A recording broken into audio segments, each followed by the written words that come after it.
Ketemu lagi tentunya di podcast kilasmaluku.id. Spesial karena hari ini tokoh ini susah banget saya ketemu waktunya. Ketemu orangnya juga bahkan lama menghilang selama 5 tahun lalu pasca pilkada Maluku 5 tahun lalu. Terus tiba katanya semedi di hutan, back to nature menjadi seorang petani. Siapa lagi kalau bukan Abdullah Fanat yang kita cintai bersama. Ada Abdullah Fanat di podcast kilasmaluku.id kali ini. Ayo oke Pak? Oke banget. Oke banget tuh bayangin. Baik, Pak Abdullah lama menghilang pasca pilkada Maluku 5 tahun lalu.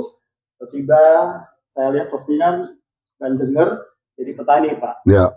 Apa itu memang pilihan hidup? Apakah karena mau mengisi waktu? Sambil menunggu misalnya ada apa lagi nih kejutan-kejutan yang dibuat oleh Abdullah Fanat dan akhirnya kejutan itu dibuat Pak. Benar dibuat. Iya. Kenapa menghilang Pak menjadi petani? Oh, kalau jadi petani sebetulnya bukan 5 tahun. Dari jadi bupati saya udah jadi petani. Sebenarnya. Terus dasarnya memang saya kan petani. Orang tua petani kan dari kecil petani. Nah setelah selesai jadi bupati tahun 2015, memang fokus di petani. Lalu kemudian tahun 2018 sempat maju calon wakil gubernur. Setelah itu pas selesai kalah langsung masuk hutan lagi. Back to nature. Nah, ya bukan hobi sih, tapi kan saya tahu menghitung lah. Nah, saya pikir memang ke depan pasti orang baru menyadari nanti. Kalau sekarang mungkin belum. Tapi nanti pada saatnya orang baru menyadari bahwa komoditi pala itu adalah komoditi yang diperlukan oleh dunia internasional. Begitu. Jadi memang benar-benar komoditas unggulan Maluku ya ini sebenarnya yang mau ditampilkan lagi dan akhirnya Pak Dola juga yang tadi back to nature, basicnya adalah anak petani dan sebenarnya tidak perlu orang merasa heran ya Pak. Oh iya. Iya, dari jadi bupati kan saya hari Jumat, selesai sholat Jumat langsung masuk kebun. Nanti hari Senin pagi baru ke kantor itu dari kebun. Oke, nah itu dia. Oh gitu. Lebih enjoy mana Pak? Menjadi petani kah atau menjadi politisi Pak? Kalau enjoynya sih jadi petani dong. Ya petani kan urus tanaman. Kalau jadi politisi kan urus orang-orang. Orang-orang ini karakternya kan macam-macam. Nah, itu dia. Tapi sekarang kan akhirnya orang-orang juga menginginkan diurus nih Pak. Nah, itu adalah dua hal yang berbeda. Sama pemimpin Maluku ke depan nih Pak. Petani itu adalah masa depan saya dan keluarga, teristimewa anak-anak. Tapi saya jadi tokoh kan dilahirkan oleh banyak orang. Betul. Jadi kalau sekarang saya harus tampil karena kebutuhan banyak orang. Nah, itu dia. Ini memang sudah punya planning kah Pak? Perhitungan yang matang? Ataukah ini memang tiba-tiba dipinang aja Pak? HL jatuh cinta, nama yang berseliweran banyak, tiba-tiba ya I'm falling in love. Abdullah Fanat. Ya, jadi begini Zen. Beta ini kan sebenarnya sebagai politisi, beta tahu beta punya kewajiban sebagai tokoh. Tapi beta kan juga sama maksa diri gitu loh, kira-kira gitu. Beta dapat utusan kira-kira 3 tahun lebih yang lalu. Itu pertama utusan dari timnya Pak Jeffrey. Itu 3 tahun lebih yang lalu. Setahun kemudian itu ada utusan dari Pak Febri. Tidak tanggung-tanggung Pak Febri itu mengutus satu tim dipimpin oleh Pak Yopi Papilaya, mantan wali kota. Itu datang ke kebun.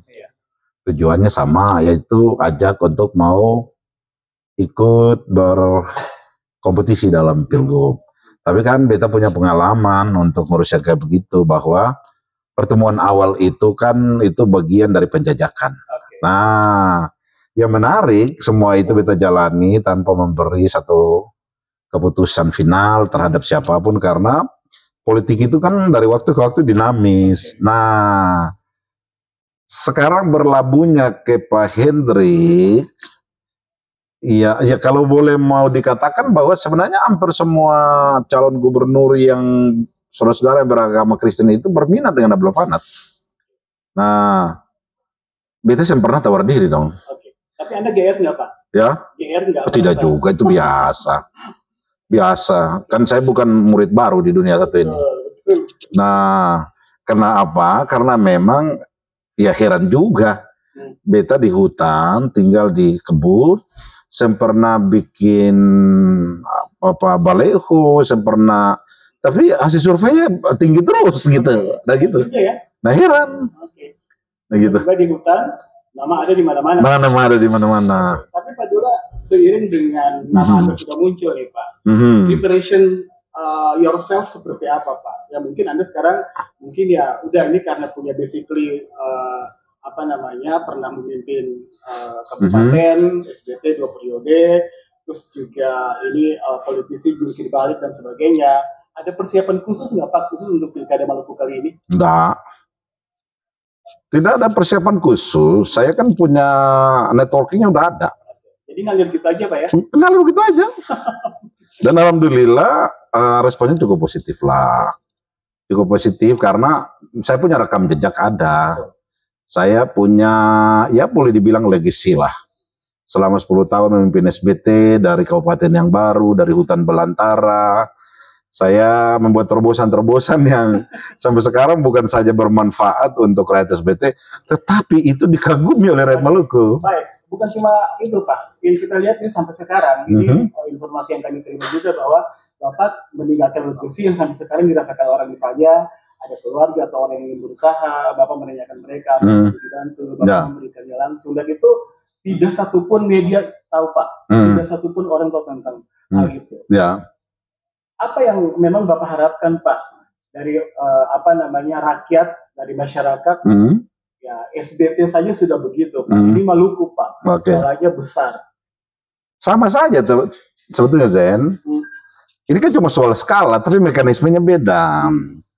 Di SBT itu per hari ini kalau saya masih jadi bupati cuma saya urus kurang lebih 150.000 orang gitu loh. Tapi kalau di Maluku saya mengurus lebih 1 juta orang. Itu aja. Tapi kalau di Maluku itu menurut saya nggak terlalu susah karena rakyat itu tersebar di 11 kabupaten kota. Gubernur itu cuma punya 2 tugas. Satu itu mengawasi, satu membina. Cuma 2 itu aja kok. Jadi kalau mengawasi 11 bupati wali kota dan membina 11 bupati wali kota, kan mereka yang punya rakyat itu. Gitu artinya ya? Itu bahwa leadership seorang yang fanat itu tidak bisa diragukan lagi. Oh iya, saya rasa saya orang yang paling kompeten. Kan gitu. Ya. Karena saya memulai dengan pemerintahan dari nol dan legacy yang saya tinggalkan, boleh saya bilang cukup spektakuler. Saya jadi bupati desa di SBT itu 56. Sekarang menjadi 198. Ya, Pemekaran. Kecamatannya 4, sekarang jadi 15. Gitu loh. Nah, banyak yang saya bikin, yang sampai sekarang dinikmati lah. Ya, kita media juga memotret itu sebenarnya. Ya. Bahwa tokoh pemekaran itu ya memang benar-benar Abdullah Fanat melakukannya untuk seperti itu. Baik. Dula, apa sebenarnya keinginan-keinginan Pak Dula kalau kita lihat bahwa berpasangan dengan Hendrik Raya Risa, terus juga masyarakat menginginkan perubahan dan sebagainya. Ya. Ini paling tidak sudah ada di benak Pak Dula bahwa it's okay. Ya. Saya akan start dengan niat yang baik, hasilnya juga akan baik. Ide besar apa nih Pak yang Bapak akan bikin buat Maluku? Yang pertama begini. Yang pertama menjadi catatan penting untuk kita semua bahwa APBD provinsi itu cuma kurang lebih 3 triliun. Tapi jangan salah persepsi. APBD di 11 kabupaten kota itu kalau satu kabupaten saja itu 1 triliun, berarti itu ada 11 loh. Faktanya kan ada lebih dari 1 triliun. Jadi kalau saya kalkulasi sebenarnya APBD provinsi dan 11 kabupaten kota itu bisa mencapai 15 triliun. 15 triliun dengan kurang lebih 1,5 sampai 1,7 rakyat Maluku, mestinya kalau diorganisir secara baik, nah itu pasti memberi efek. Memberi efek kemana? Memberi efek kepada perubahan status Maluku sebagai daerah termiskin. Nah, menurut saya fungsi gubernur ini harus dimanfaatkan secara baik. Nah, Benar-benar di 11 kabupaten kota itu anggarannya itu benar-benar difungsikan, diarahkan kepada kepentingan masyarakat. Bahasa simpelnya begini, nggak usah boros gitu loh. Nah, ini banyak suka boros. Istilah kata begini loh, belanja pembangunan itu tidak diarahkan sesuai skala prioritas. Jadi daftarnya adalah daftar keinginan, bukan daftar kebutuhan. Dan itu berarti bahwa program yang tidak pada mestinya dan tidak tepat sasaran. Betul. Pak Dula ya. Betul. Bagaimana mengelola birokrasi, Pak? Kalau Anda memang punya experience birokrasi yang benar-benar mumpuni 2 periode, bayangkan. Dan ini skala besar lagi nih, Pak. Maluku, yang isinya adalah semua orang ada di situ, Pak, dengan satu keinginan bahwa ASN itu harus sejahtera. Begini, kalau standar ASN itu sejahtera itu dia turun cepat ke rakyat loh, jangan salah. Istilah kata begini, satu orang ASN dia kalau dapat duit 1 juta nanti turun ke keluarganya. Jadi itu memang paling cepat. Jadi ukuran untuk kesejahteraan rakyat salah satu indikatornya dipastikan ASN itu sejahtera dulu. Begitu. Nah, saya kenapa memilih Pak Hendrik? Karena ada 2 pendekatan. Setidaknya ada 2 pertimbangan. Yang pertama, saya mengerti benar Pak Hendrik ini memiliki latar belakang pendidikan yang mumpuni loh. Dia sekolah di luar negeri, di Amerika malah. Dan dia seorang profesional. Dia terbiasa dengan manajemen modern. Dan sudah pasti leadershipnya oke. Nah, yang berikut, kita memang membutuhkan ada perlakuan khusus dari pemerintah pusat. Kalau bahasa kampung di Ambon bilang, ini kita perlu koneksi. Nah, koneksi ini artinya, dari calon gubernur, Pak Murad, Pak Jeffrey, dan Pak Hendrik, kan ketemu butuh ini memiliki direct langsung ke Prabowo presiden terpilih, dan ini ada di Pak Hendrik. Networking lah. Networking, nah ini penting. Itu penting loh. Oke. Ini juga sekaligus mungkin membantah kayak pemerintahan kemarin bahwa ada pihak-pihak yang tidak menginginkan Prabowo ikut campur, intervensi langsung di Pilkada Maluku, pencalonan HL dan AV misalnya. Karena mereka nggak sadar bahwa sebenarnya koneksi yang dibangun antara HL itu sebenarnya dengan presiden yang sekarang itu sudah lama terjalin. Terus juga ketumpak. Ketumpak. Ya. Kira-kira saya memiliki opininya gini lah. Harus dilihat Prabowo sebagai presiden terpilih pada satu level dan Prabowo sebagai ketua umum Gerindra di pada satu bagian. Itu 2 hal yang berbeda. Itu yang pertama. Yang kedua, kalau mereka menginginkan Prabowo itu tidak ikut campur, ya salah juga. Kesuksesan pemerintahan di Provinsi Maluku adalah kesuksesan pemerintahan presiden terpilih. Itu sinergi. Itu sinergi. Nah, oleh karena itu ya kita bisa mengerti lah. Kita bisa mengerti kawan-kawan yang mencoba untuk mendelegitimasi apa yang kita sampaikan bahwa ini adalah perintah Prabowo, itu kadang-kadang ditafsirkan bahwa itu cuma omdo misalnya gitu. Saya ingin mengatakan begini, coba lihat tuh rekomendasinya siapa yang tanda tangan? Yang tanda tangan di situ Ketua Umum Prabowo Subianto. Kan begitu kan? Iya. Jadi sebenarnya ini banyak keuntungan ya. Artinya privilege-nya ada nih. Ya kita udah tidak bisa pungkiri itu sebenarnya. Tapi saya mau tanya nih Pak Dula sendiri pada saat dipinang sama HL itu langsung klop, udah nggak bisa kelain hati lagi, apa Pak Dula mesti mikir-mikir nimbang-nimbang nih Pak Dula? Saya tidak pernah menawarkan diri ke Pak Hendrik Lewarisa untuk menjadi wakil gubernur, nggak pernah. Pak Dula dipindah langsung ya? Nggak pernah saya tuh, nggak pernah. Saya cuma diminta jadi wakil gubernur atas kehendak rakyat Maluku. Kenapa? Karena elektabilitas saya itu tinggi dari semua. Ya kan begitu tuh. Nah gitu. Soalnya kita masih heran Pak. Kan sampai saat ini di mana-mana Pak Dula itu masih jadi bahan gosip, perbincangan, orang masih nanya-nanya. Bahkan orang masih ingat Pak yang dulu damai. Gitu. Pak Dula, arti leadership bagi seorang Abdullah Fanat apa Pak? Definisi leadership itu kurang lebih seperti ini. Kemampuan memanfaatkan semua sumber daya untuk mencapai tujuan. Itu definisinya. Jadi sumber daya aparatur, sumber daya fiskal, sumber daya budaya, sumber daya keamanan, dan lain-lain itu harus mampu diorganisir secara baik oleh seorang leader, seorang pemimpin, dalam hal ini Gubernur Maluku, untuk mencapai tujuan. Salah satu diantaranya adalah keseimbangan. Nah, itu dia. Sebenarnya saya mau menjurus ke situ. Bagaimana nanti kalau Anda dan HL, ya kita berdoanya terpilih, Pak. Ini dalam konteks menjadi gubernur. Bagaimana membagi tugas, membagi kekuasaan. Saya percaya dengan orang yang mengerti tentang leadership. Karena saya tahu persis seorang Hendrik Leorisa itu isi kepalanya itu bukan saja diisi di pengetahuan di Ambon, di Jakarta, tapi di Amerika juga. Di internasional, dia terbiasa dengan manajemen modern. Jadi saya percaya dengan itu.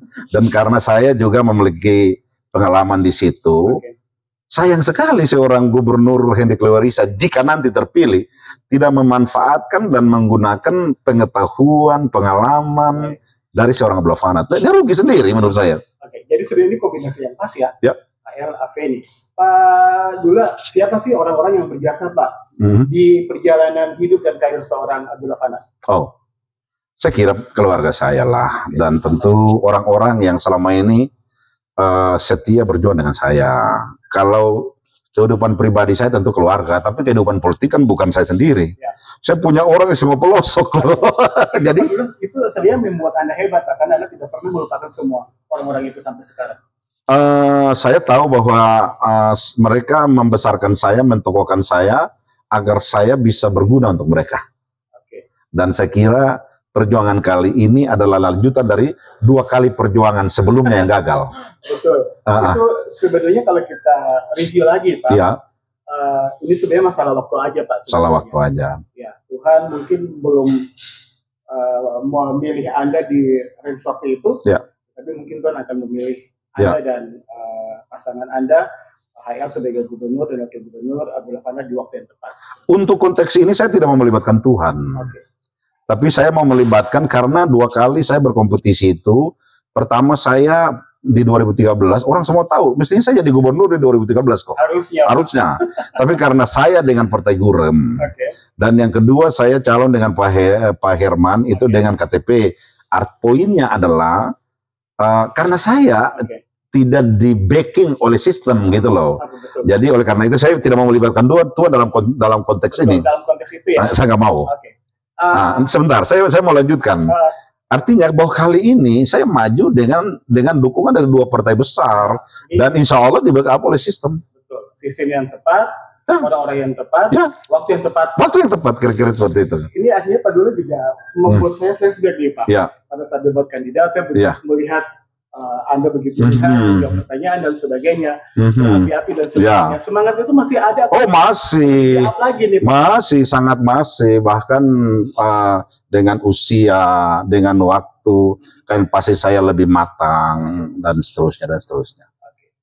Di penghujung obrolan kita, Pak Dula, apa yang sebenarnya harus menjadi koreksi Pak Dula terhadap diri sendiri? Karena kalau kita membuat orang itu mengkoreksi diri kita, ada juga tidak objektif, Pak.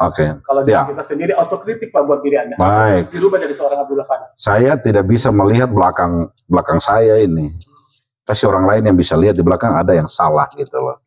Artinya kita cuma bisa dilihat, dinilai, dikoreksi oleh orang gitu.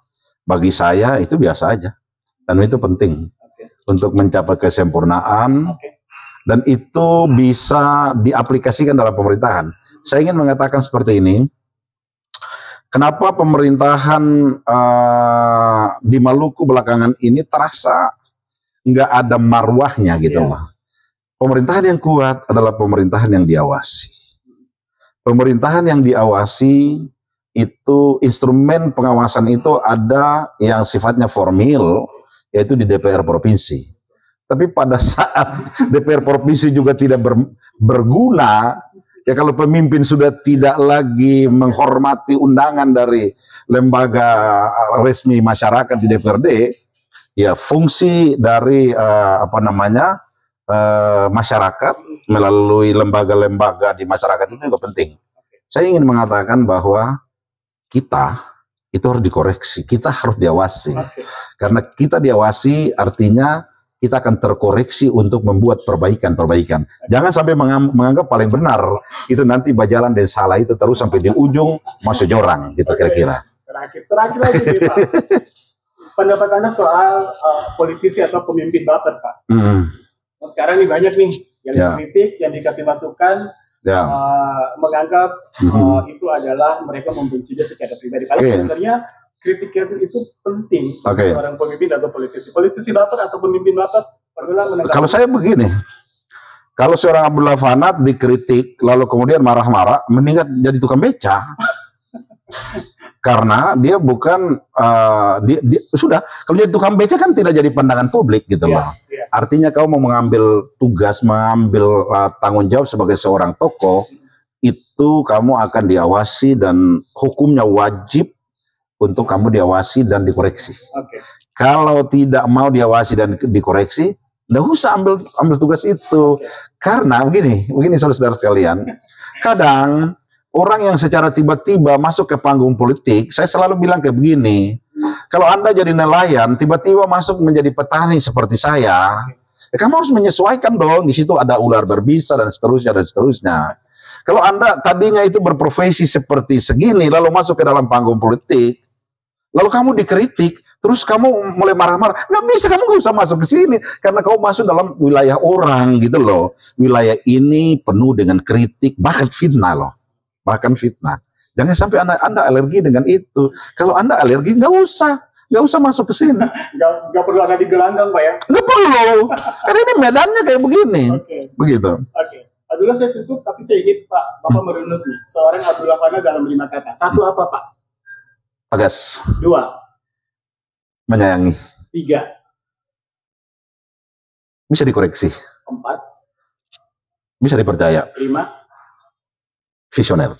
Semuanya ada di Abdullah Fana. Tepuk tangan dulu dong.